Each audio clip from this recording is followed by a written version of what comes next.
드디어 하나님께서 등장하셨습니다. 욥기 38장에 이르러 이제 긴 싸움과 고민과 고통이 이제는 끝날 것 같습니다. 우리가 오늘 18절까지 함께 살펴보았는데요, 총 우리 5가지로 문단을 나눌 수 있어요. 1절부터 시작해서 3절까지는 하나님의 현현, 하나님의 나타나심이 기록되어져 있고요, 4절에서 7절까지는 땅의 기초에 대한 질문을 하나님께서 하십니다. 그리고 6절에서 11절까지는 바다의 탄생에 대한 질문을, 그리고 16절에서 18절까지는 지하 세계에 대한 질문들을 하고, 그리고 12절에서 15절 빠져 있는데요, 거기에는요 악인들의 심판에 대한 질문, 이렇게 5가지의 질문들을 주님께서 행하시는 거죠. 오늘 말씀 쭉 읽다가 방금 깨달아진 건데요, 여러분, 이 비슷한 말을 누가 했냐면 37장에 엘리후드 이야기했습니다. 우리 37장 잠깐 한번 넘겨보실까요?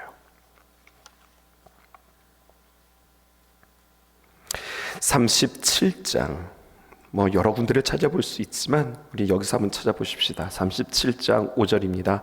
하나님은 놀라운 음성을 내시며 우리가 헤아릴 수 없을 만큼 큰 일을 행하시느니라. 눈을 명하여 땅에 내리라 하시며 적은 비와 큰 비도 내리게 명하셨느니라. 그가 모든 사람의 표를 주시며 모든 사람이 그가 지으신 것을 알게 하려 하심이라.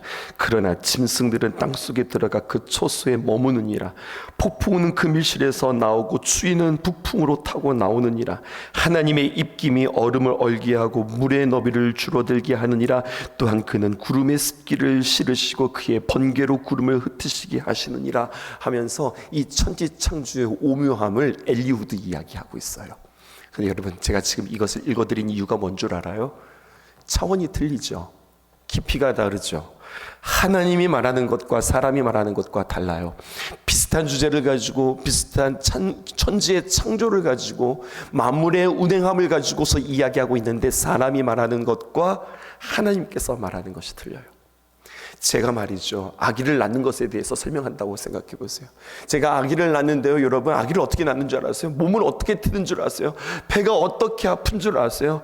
제가 유튜브를 보고 또 아내의 이야기를 들으면서 아기 낳는 법을 충분히 들은 다음에 여러분들에게 이야기한들 여러분들은 그렇게 실감나지 않을걸요. 아기를 낳아봤어야죠. 아기 낳는 것을 옆에서 보았지 내가 실질적으로 그렇게 몸을 틀면서 아기를 낳아보지는 않았거든요.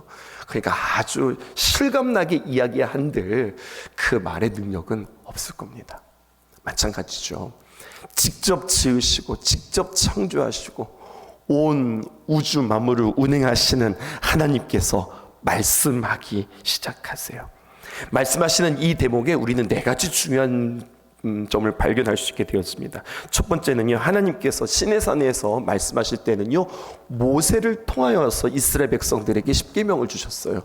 어떻게 주셨어요? 하나님께서 이스라엘 백성들에게 십계명을 주시는데 곧바로 다이렉트로 주시는 것이 아니라 모세를 통하여서 주셨다고요. 그런데 이스라엘에게 하나님께서 십계명을 주실 때와는 달리 지금 매개자 없이 하나님께서는 직접 욥을 상대하시면서 직접 욥에게 말씀하시는 모습이 오늘 성경에 기록되어져 있습니다. 하나님께서 이스라엘 백성들을 대상으로 하나님께서 십계명을 직접 주셨거든요. 근데 한번 여러분 생각해 보세요. 십계명의 10가지의 계명을 받았는데 그 10계명이 진짜 놀랍고 정말로 기상천외한 말씀이 아니었어요. 어쩌면 그 말씀 그들이 아는 말씀이었어요. 내 부모를 공경하라라고 하는 말씀, 굳이 십계명이 아니고도 십계명을 받기 전에도 그들은 이 땅에 살아가면서 부모를 공경하는 그것은 참 가치 있는 일이다라고 그들은 생각하면서 살았을걸요. 십계명을 받기 전이나 십계명을 받은 후나 살인하지 말라라고 하는 이 말씀에 대해서 야, 이 말씀 진짜 새롭다, 이렇게 그들이 받지는 않았을 거예요. 그렇죠. 그 전에도 살인이라고 하는 것은 나쁜 건 줄 알았고 부모를 공경하는 것은 참 귀한 것이라는 것을 그들은 알았을 거예요. 그런데 십계명에 그들에게 10가지 조항이 기록되어져 있고 하나님으로부터 모세를 통하여서 직접 그들이 그 말씀판을 받자 그 말씀의 무게는 그들에게 새롭게 다가오기 시작하는 겁니다. 아는 거였지만, 그들이 인식하고 있는 거였지만 왜 새롭게 다가오느냐? 하나님께서 우리를 위하여서 직접 하나님께서 주신 말씀이다. 이렇게 되어지니 그냥 그들에게 있어서 그냥 평이한 말씀이고, 그냥 윤리와 같은 그 말씀도 이 말씀은 하나님께서 내게 주신 말씀이야 라고 들려지니 그들에게 10계명의 이 10가지의 계명은 아주 크게, 아주 무겁게, 진지하게 받아들여졌을 것이라고 하는 거죠. 여러분, 하나님께서 이스라엘 백성들에게 그렇게 말씀하신 거예요. 그러므로 이스라엘 백성들은 정신 바짝 차리고 그 말씀을 들었었던 것처럼 오늘 욥에게 직접 말씀하시자 욥은 이 말씀에 대해서 더 경각심을 가지고 더 새로운 깨달음을 가지고 듣게 되어질 것입니다. 둘째는요, 여러분, 38절을 우리가 만나면서, 38장을 만나면서 혹시 발견하셨는지는 모르겠지만 하나님의 이름이 바뀌었어요. 1장에서 2장에서는 하나님의 이름이 여호와 하나님이었다가 3장에서부터 시작해서 37장까지는요 여러분들 다 하나님이었는데, 38장에 이르러 또 다시 한번 그 하나님의 이름은 여호와 하나님으로 바뀌었어요. 우리 잠깐 한번 또 넘겨보실까요? 어제 말씀입니다. 여러분, 37장 우리 14절부터 볼까요? 욥이여 이것을 듣고 가만히 서서 여호와 하나님의 오묘한 일을 깨달으라, 그렇게 하나요? 아니죠. 하나님이에요.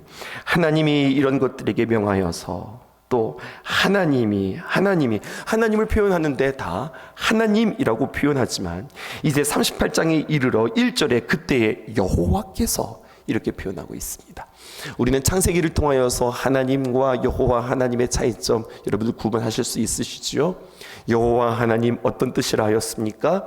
우리에게 몸소 찾아오셔서 약속하시고 그리고 그 약속을 이루어 주시는 분, 언약적 이름으로 오늘 욥에게 나타나시는 거예요.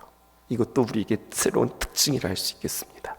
그 언약의 하나님은 1장에서 2장에 기록되었던 천상에서 계획하시고 칭찬해 주시고 허락해 주시고 응원해 주셨던 그 하나님이라고 말씀해 주고 계시는 겁니다. 세 번째, 오늘 하나님께서는요 한 사람 욥에게 말씀하십니다. 1번하고 좀 다른 거예요. 1번에서는 뭐라고 이야기하냐면 하나님께서 어떤 매개체를 통하지 아니하고 직접 말씀하신다라고 이야기했다면, 세 번째는요 하나님께서 직접 말씀하시는데 여러 대상을 놓고서 말씀하시는 것이 아니라 욥 한 사람을 놓고 말씀하기 시작해요. 앞에서 우리는 하나님이 직접 말씀하시는 것이 아니라 그 누군가를 통하여서, 그것도 특정 인물이 아니라 공식적으로 말씀하시는 분을 우리는 만났었어요. 예를 들어 볼까요? 28장 28절입니다. 이렇게 기록되어 있어요. 또 사람에게 말씀하셨도다. 일반적인 말씀이죠. 또 사람에게 말씀하셨도다. 보라, 주를 경외함이 지혜요 악을 떠남이 명철이니라. 이것은 일반적으로 보편적인 사람들에게 이야기했다면, 이제는 집중해서 욥 한 사람에게 직접 말씀하시기 시작해요. 여러분, 제가 이것을 왜 여러분들에게 강조하고 있는 줄 아세요? 그 욥의 하나님은 우리의 하나님이라는 사실이에요. 아멘이십니까? 우리에게 직접 찾아오셔서 나 한 사람에게 직접 말씀해 주시는 하나님, 그리고 나의 모든 것들을 잘 아시는 하나님께서 아주 구체적으로 말씀해 주시는 그 하나님임을 여러분들 믿으실 수 있기를 바라요. 한 가지 더 하나님께서 말씀하시는데요, 폭풍 가운데 말씀하고 계십니다. 엘리후가 36장과 37장에서 유독 번개, 폭풍, 구름 이런 단어들을 많이 사용하면서 그가 썼는데요, 하나님의 권능과 주권을 상징하는 것들입니다. 하나님은요 욥의 요구를 들으셨지만, 욥의 기도를 들으셨지만 하나님께서 응답하실 때는요 서둘러 응답하지 않고 쫓기듯이 그렇게 응답하지 않고 하나님의 때에 하나님의 방식으로, 하나님의 자유하심에 따라 하나님의 현현, 하나님의 나타나심은 참 자유로웠어요. 그리고 그 자유로우심은 욥으로 하여금 더욱더 겸손하게 하고 더 나아가 우리로 하여금 겸손하게 하였습니다. 특별히 욥의 삶에 불어닥친 그 고난은 마치 번개와 같았고 그리고 폭풍과 같았습니다. 지금 하나님이 욥에게 말씀하시는데 어디서 말씀하시느냐? 1절 보세요. 그때 여호와께서 폭풍 가운데 말씀하셨다. 고난이 어떻게 찾아왔습니까? 번개처럼 찾아왔어요. 폭풍 가운데 찾아왔어요. 정말 예측하지 못하고 그런 고난과 어려움이 찾아왔어요. 그런데 하나님의 응답도, 하나님의 현현도, 하나님의 해결하심도 번개처럼 내가 정말로 헤아릴 수 없는 그날에 하나님의 때에 하나님의 방법으로 우리에게 말씀해 주시는 거예요. 그렇게 나타나시는 하나님을 통하여 우리는 하나님을 높여드릴 수밖에 없고 그 하나님 앞에서 우리는 겸손할 수밖에 없는 겁니다. 하나님은 누구십니까? 1절 보실까요? 그때에 이때는 언제입니까? 때는 하나님께서 주관하시는 거예요. 그래서 구원에 있어서나 심판에 있어서나 또 책망에 있어서나 은혜에 있어서나 그의 백성에게 하나님은 어떠하신 분이세요? 카이로스, 하나님의 때, 하나님께서 보실 때 가장 정확한 시간에 하나님께서 가장 좋은 방법으로 그때를 늦추시지도 아니하시고 더 당기지도 아니하시고 적기에 나타나신다고 하는 사실입니다. 아무리 우리가 하나님 앞에 간구하고 기도하고 빨리 응답해 주세요, 하나님 빨리 허락해 주세요라고 우리가 하나님 앞에 복가된들, 그래서 하나님께서 그 시간을 단축시킨다면 여러분 그것은 지혜로운 방법이 아니에요. 가장 좋은 때는 누가 알고 있느냐? 우리가 알고 있는 것이 아니라 하나님께서 알고 있다고요. 그때에 하나님께서 가장 정확한 때에 응답하시는 겁니다. 하나님께서 행하시는 모든 일에 관하여서 우리는 정확, 여기다 이 말을 더 강조하고 싶어요. 정확, 무오하신 우리의 하나님이시라고 하는 것을 우리는 신뢰해야 할 것입니다. 때로는 하나님께서 우레와 번개로 나타나셨고요, 오늘뿐만 아니라 출애굽기에서도 그렇게 나타나셨죠. 또 모세에게는요 불꽃 가운데서도 나타나셨고요, 또 사도행전에서 보면은요 급하고 강한 바람 같은 소리로 정말로 예측할 수 없을 때에 예측하지 못하는 모습으로 우리에게 나타나셨던 그 하나님이에요. 그런데 여러분, 어떤 모양으로 나타나셨든지 모두 다 무엇입니까? 결국에는 우리의 기도의 응답이요, 우리를 위함이요, 아직도 깨닫지 못하는 욥에게 깨우치기 위한 하나님의 지혜요, 더욱 하나님의 다스림 속에서 하나님을 뜻을 이루려 귀하게 쓰임받도록 하시는 하나님의 배려로 하나님께서는 지금 나타나고 계세요. 2절에서 3절에 보니까 이렇게 기록되어져 있습니다. 무지한 말로 생각을 어둡게 하는 자가 누구냐? 해석해 볼까요? 무지한 말은 누구의 말이었을까요? 욥의 말이었습니다. 또 욥의 친구들의 말이었을 수도 있겠어요. 하지만 생각은 누구의 생각입니까? 하나님의 생각이에요. 너희는 무지한 말로 생각을 어둡게 하는 자가 누구냐? 자, 3절에 너는 대장부처럼 허리를 묶고 내가 내게 묻는 것을 대답할지니라. 하나님께서는요 욥에게 너는 대장부처럼 허리를 묶고 지금부터 내가 너에게 질문하는 모든 것들에 대해서 한번 대답해 보아라, 그렇게 말씀합니다. 그동안 무지했던 이 욥의 의구심과 불평들을 한번 생각해 볼까요? 욥은 하나님의 공의로우심을 의심했습니다. 욥기 21장 7절에서 26절. 그래서 악인이 의인처럼 오래 살고 또 모든 경우에 있어서 그들은 잘 되어지는 것, 또 땅에서 떵떵거리면서 많은 것들을 누리는 것을 바라보면서 그는 합당하지 않다고 그렇게 여겼어요. 또 하나님의 자비하심, 하나님의 은혜에 대해서도 큰 의심했던 적이 있었어요. 욥기 16장 7절에서 14절입니다. 그리고 자기에게 임한 고난이 하나님께로부터 왔다고 그렇게 생각했어요. 아니었잖아요. 이것은 하나님께서 온 게 아니라 마귀가 그렇게 한 거였잖아요. 또 나중에는 하나님의 공의도 의심합니다. 욥기 19장에 나타나는 말이고, 또 욥은 자신의 고난에 집착하자 하나님의 공의와 자비를 간구하고 나중에는 그의 감정이 많이 상해서 심지어는 이제 막 나중에 가서는 막말도 하는 그 욥의 모습을 우리는 31장에서 보기도 합니다. 그런데 그런 욥을 향하여서요 하나님 뭐라고 이야기하시느냐?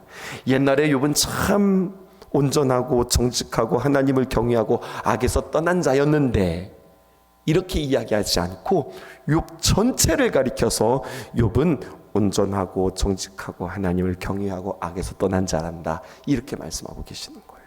하나님이 그렇게 칭하여 주세요. 하나님이 그렇게 말씀해 주셨어요. 그리고 욥기 1장 8절에서는 그와 같이 온전하고 정직하여 하나님을 경외하여 악에서 떠난 자는 세상에서 없느니라 말씀해 주시고, 보세요. 여러분, 하나님께서는 그 말을 신실하게 지키기 위해서 끝까지 욥의 믿음, 그의 의로움, 그의 온전함을 하나님께서 만들어 가십니다. 여러분, 이게 참 멋있는 이 욥기의 설정이에요. 우리 욥은 그런 애야 라고 그냥 딱 평가하시고 칭찬하시고 끝나는 것이 아니라, 그런 욥을 나는 끝까지 책임질 것이고 그런 욥에 나는 조금도 손상을 입히지 않을 거야. 여러분, 이것은 우리의 인생의 전반적인 프로젝트입니다. 하나님께서 우리를 하나님의 귀한 형상에 따라 온전하고 아름답고 조금도 흠이 없이 우리를 만드셨습니다. 타락하기 전에 말입니다. 그런데 우리 스스로 무지하고 또 우리 스스로 교만하여서 선악과를 먹으로 말미암아 그 온전했던 하나님의 귀한 형상들이 다 찌그러지기 시작했고 손상되기 시작했고 왜곡되기 시작했습니다. 그런데 하나님의 열심은 포기하지 않았습니다. 다시 한번 우리에게 찾아와 독생자 예수 그리스도를 우리에게 주심으로 말미암아 처음 하나님께서 우리에게 만드셨던 그 온전함, 그 순전함, 그 깨끗함으로 우리를 다시 지어가시고 만들어가시고 회복시키시는 그 일에 우리 하나님께서는 열정을 내시고 포기하지 않으신다는 이야기예요. 주님께서 하신 그 말씀을 책임지시는 하나님이라고 우리에게 말씀해주고 있습니다. 그러면서 침묵하시던 하나님께서 이제 말씀하시는 거예요. 이제 내가 너에게 묻는 것에 대해서 너 한번 대답해 보겠어? 그러면서 4절과 5절입니다. 내가 땅에 기초를 놓을 때에 내가 어디 있었느냐? 내가 깨달아 알았거든 말할지니라. 누가 그것의 도량법을 정하였는지, 누가 그 줄을 그것 위에 띄었는지 내가 아느냐? 저는 오늘 새벽에 이 말씀을 묵상하면서 무릎을 탁 쳤어요. 여러분, 이 땅이 아무렇게나 만들어진 것이 아니라 우리는 그냥 생각하기 쉽기에 땅아 생겨라, 산아 생겨라, 만물이 있을지어다, 하나님의 그냥 그 한 말씀으로 그냥 쫙 생긴 것처럼 우리가 생각하지만, 오늘 보니까 아무렇게나 즉흥적으로 그냥 말 한마디로 생긴 것이 아니라 이 프로젝트에는요 뭐가 있었냐면 기초가 있었어요. 또 측량사가 정확하게 하기 위하여서 양을 측정하는 도량법이 나름대로 있었어요. 길이를 측량하는 줄이 있었음이 분명합니다. 주추나 발판, 그리고 곧 기둥들을 떠받치는 강한 받침대들이 있었어요. 우리들은 아름다운 광경들을 바라면서 야, 자연 진짜 아름답다, 와, 저 산 좀 봐, 와, 저 바다 좀 봐. 우리는 아름다운 자연 광경을 바라보면서 감탄하는데, 보이는 것뿐만 아니라 그렇게 보여지기까지 그것들을 다 지지하고 그것들을 다 밑에서 받치고 있고 준비하고 있고 세우고 있는 눈에 보이지 않는 하나님의 모든 기초와 하나님의 귀한 작업들까지도 우리는 볼 줄 알아야 한다는 거예요. 전체 건물을 단단하게 결속시킬 수 있는 모퉁이 돌이 있어야 하고, 건물을 받칠 수 있는 기초가 있어야 하고, 정확하게 치수를 잴 수 있는 도량형이 있어야 하고, 측량하는 줄이 있어야 하듯이 그냥 아무렇게나 생기는 것이 아니라 다 하나 계산 가운데, 생각 가운데, 기초 가운데 준비되어서 이 모양이 이렇게 생긴 거구나, 이것을 우리는 보게 되어지죠. 그러므로 눈에 보이는 것뿐만 아니라 보이지 않는 그것에 대하여서 너 알고 있어? 이 땅의 기초, 그것의 도량법, 그 줄에 그것이 위에 무엇이 띄워졌는지 너는 알 수 있어? 이것을 질문하는 거죠. 이 땅을 만드신, 지으신 그 하나님을 생각해보라 라는 겁니다. 8절 보실까요? 참 멋진 표현이에요. 바다가 그 못에 터져 나올 때에 문으로 그것을 가둔 자가 누구냐? 그때 내가 구름으로 그 옷을 만들고 흑암으로 그 강보를 만들고 한계를 정하여 문빗장을 지르고 이르기를 내가 여기까지 오고 더 넘어가지 못하리니 내 높은 파도가 여기서 그칠지니라 하였노라. 여러분, 이 표현은요, 이 문학적 표현, 그냥 성경을 떠나서 이 기원전 이 문학적 표현이 이렇게 유려하고 이렇게 탁월할 수가. 여러분, 말씀을 읽는데 너무 하나님의 비유가 기가 막히지 않아요? 바다를 무엇으로 비유하고 있냐면 아이로 비교하고 있어요. 출산할 때가 되어서 양수가 터지고 아기가 뱃속에서 나와 그날부터 이제 아이가 이 땅에서 태어나오자 일거리를 만들기 시작해요. 아이가 저지리를 하기 시작해요. 난장판을 만들기 시작해요. 아이를 키워보신 분들은 아마 고개를 끄덕이실 거예요. 그러나 거기에 그냥 아이들을 방치한 것이 아니라 아이를 꼼짝하지 못하도록 9절에 보니까요, 강보에 아이를 꼭꼭 쌓아맵니다. 아이는 이제까지 자기 마음대로 돌아다니면서 사방을 난장판으로 만들고 다녔는데 그렇게 못하도록 제멋대로 움직이는 아이에게 조석간만의 차, 다시 말하여서 해와 달의 인력과 총력을 통하여서 밀물과 썰물을 통하여서 11절을 보니까 여기까지야, 너가 넘어올 수 있는 범위는 여기까지야 라고 한계를 정하고 경계를 정하고 그리고 이렇게 절제하게 하고, 때로는 성이 나서 쓰나미처럼 허리케인을 타고서 해안을 넘고 절벽을 뛰어넘지만, 여러분, 제 아무리 그렇게 난리를 친다 하더라도 그 쓰나미나 그 허리케인이 무한대로 진행되어지는 것이 아니라 반드시 끝이 있고 어디에선가는 반드시 멈추게 되어져 있더라고 하는 거죠. 하나님께서 이것을 우리에게 말씀하시는 거예요. 세상이 그냥 흘러가는 것 같지만 하나님께서 정하신 한계 안에서, 하나님께서 정하신 범위 안에서, 그 한계 속에서 세상은 진행되어진 거고 그 범위 안에 있을 때 안전한 것이다. 이것을 우리에게 말씀해 주시는 거죠. 한계를 넘어 육지로 들어오는 때가 바로 언제 때냐? 바로 심판의 때다. 그렇게 이야기하는 것을 우리는 홍수의 이야기를 통하여서도 우리는 알 수 있겠습니다.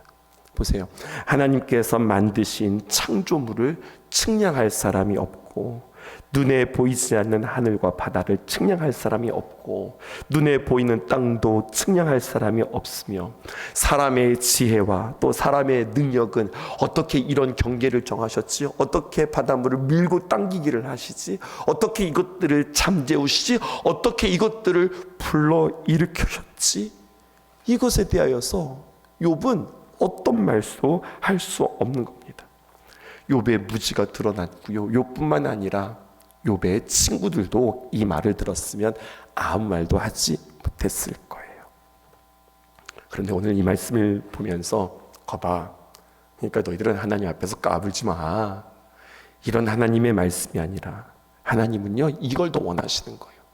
내가 이렇게 위대하다니까 라고 한 그 하나님의 그 위대함에 경탄하는 것이 아니라, 어쩌면 하나님은 그 하나님을 신뢰하기를 원하세요.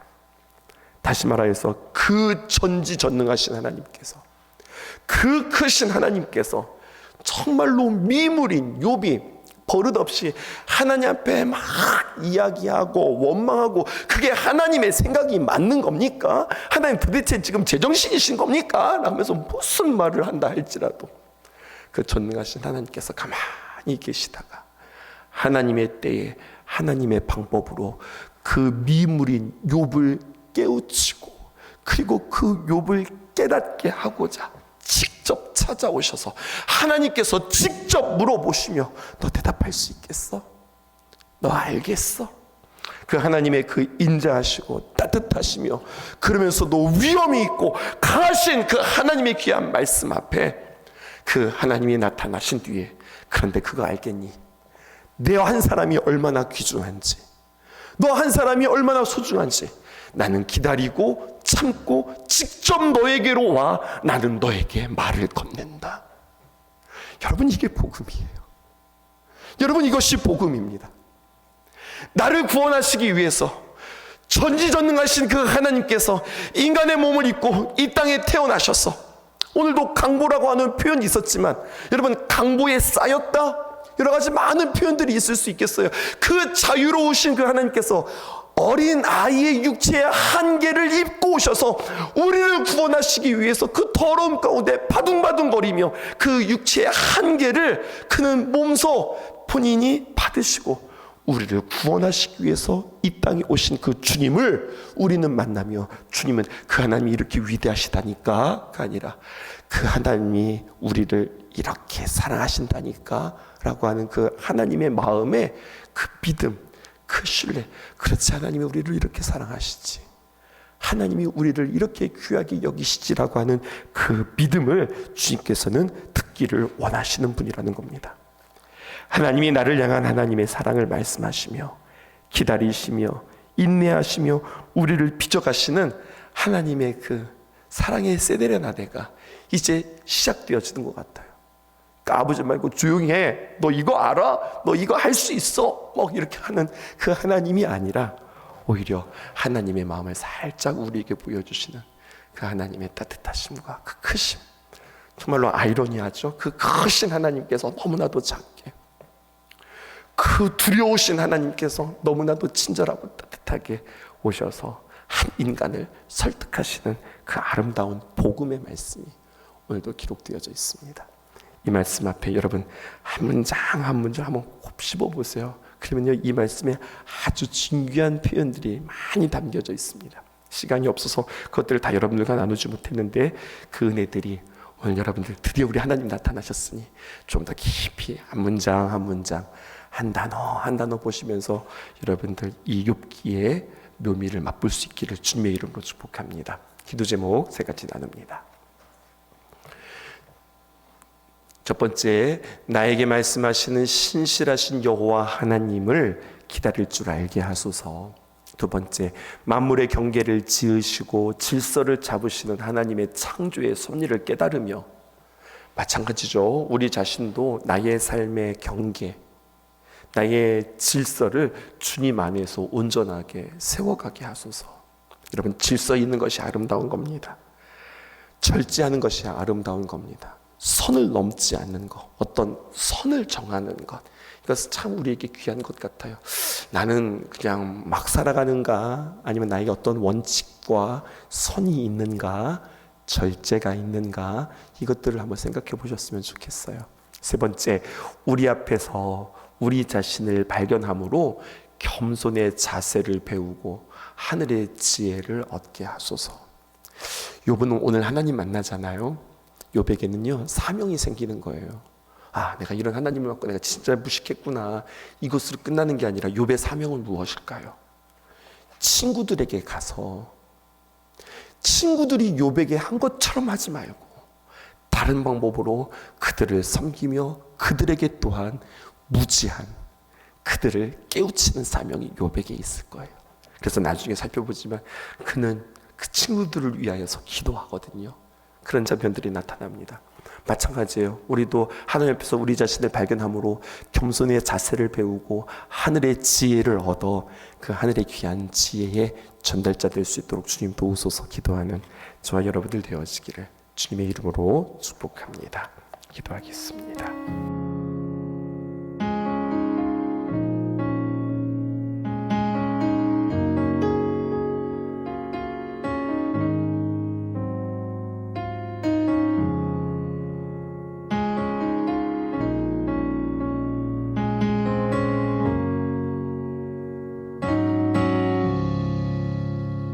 복의 근원 강림하사 찬송하게 하소서. 한량없이 자비하심 증량할 길 없도다.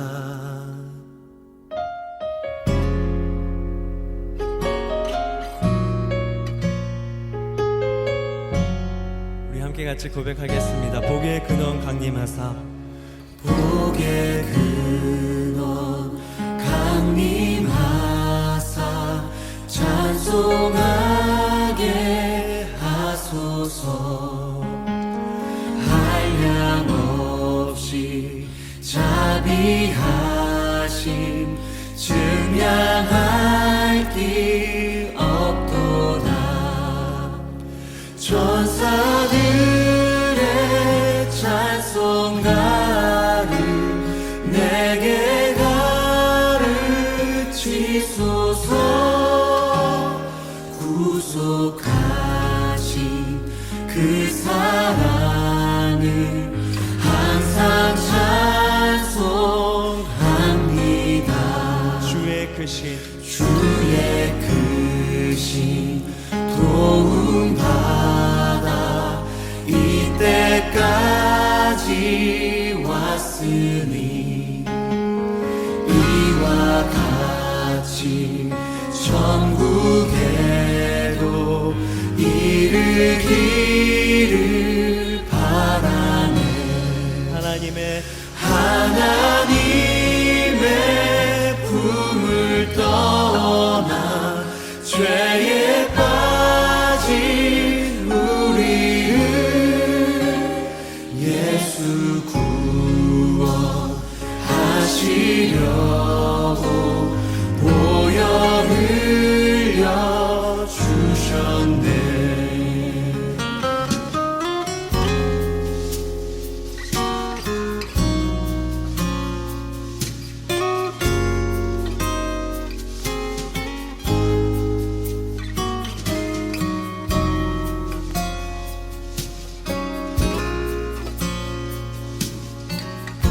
같이 고백하도록 하겠습니다. 주의 귀한 은혜 받고 주의 귀한 은혜 받고 일생 빚진 자 되네. 주의 은혜 사슬 되사 나를 주께 매소서. 우리 마음은 연약하여 범죄하기 쉬우니 하나님이 받으시고 천국 이을지소서. 우리 마음은 연약하여 범죄하기 쉬우니 하나님이 받으시고 천국 이을지소서. 내 영혼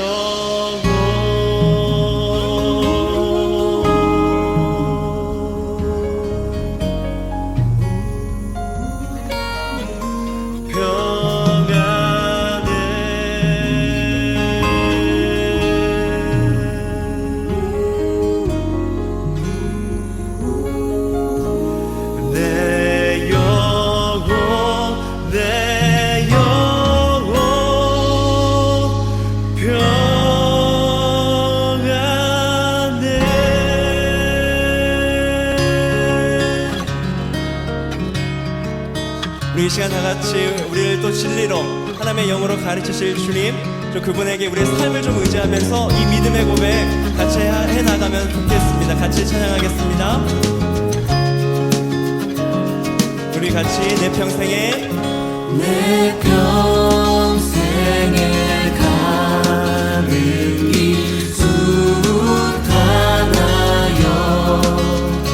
늘 잔잔한 강 같든지 큰 풍파로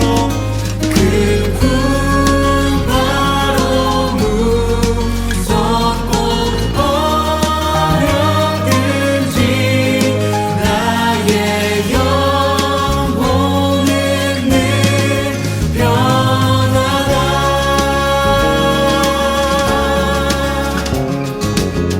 우리 2절 같이 고백하겠습니다. 처음하기는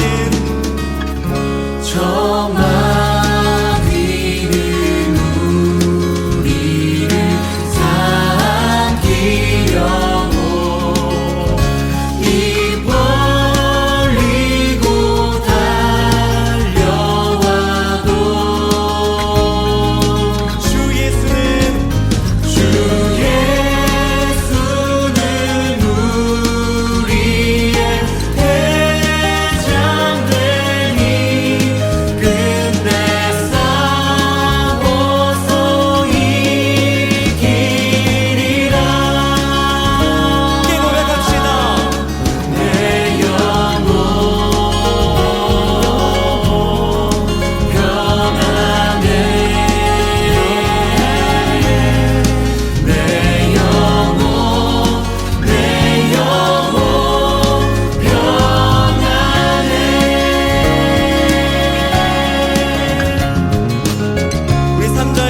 같이 고백하도록 하겠습니다.